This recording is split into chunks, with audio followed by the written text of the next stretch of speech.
সেদিন আমরা Comilla town hall পুবালী চত্বরে দাঁড়াতে পারি নাই, আমাদেরকে দাঁড়াতে দেওয়া হয় নাই, গুলি করে আমাদেরকে এই পুবালী চত্বর টাউন হল এরিয়া থেকে বের করে দিয়েছিল।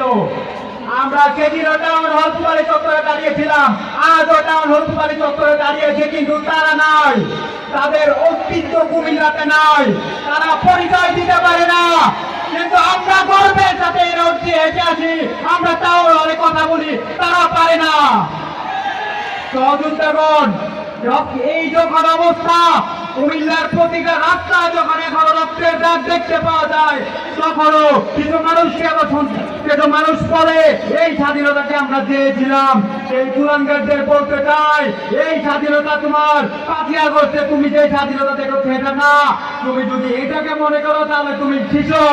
সেই স্বাধীনতা যেটা 2009 সালে পিডিআর বিদ্রোহের যে ঘটনা ঘটেছিল, সেই ঘটনা থেকে স্বাধীনতার যুদ্ধপাত আপনারা জানেন। 5ই মে শাহবাগ চত্বরে যে গণহত্যা চালিয়েছিল সেই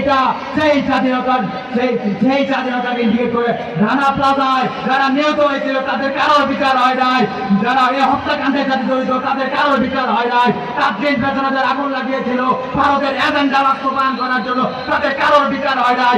এটা সেই স্বাধীনতা। আপনারা জানেন এই স্বৈরাচারের দূষণ শেখ ওয়াজেদ জয়, সে বসে অনলাইনে ভিডিও বার্তা দিয়ে সে কি বলতে চায়, তার ভারতের বাবারা নাকি নিশ্চিত করবে নির্বাচন, তাদেরকে নাকি আবার বাংলাদেশে পুনঃপ্রতিষ্ঠা করবে। আমরা কি তাদেরকে সেই সুযোগ দিব? বাংলাদেশে কোনো স্বৈরাচারের জায়গা হবে না, আগেও জায়গা ছিল না, ভবিষ্যতে হবে না। যতদিন কুমিল্লার মানুষ, বাংলাদেশের মানুষ জাগ্রত আছে, বাংলার মাটিতে কোনো স্বৈরাচারের জায়গা হবে না। সর্বশেষ বলতে চাই, এই স্বৈরাচার বলেছিল কুমিল্লা নামে বিভাগ দিবে না, কুমিল্লা নাকি অবিলম্বে তত্ত্বাবধায়ক সরকারের কাছে দাবি জানাতে চাই, কুমিল্লা নামে বিভাগ প্রকাশ করুন, স্বৈরাচারের কালে আমরা সমাজে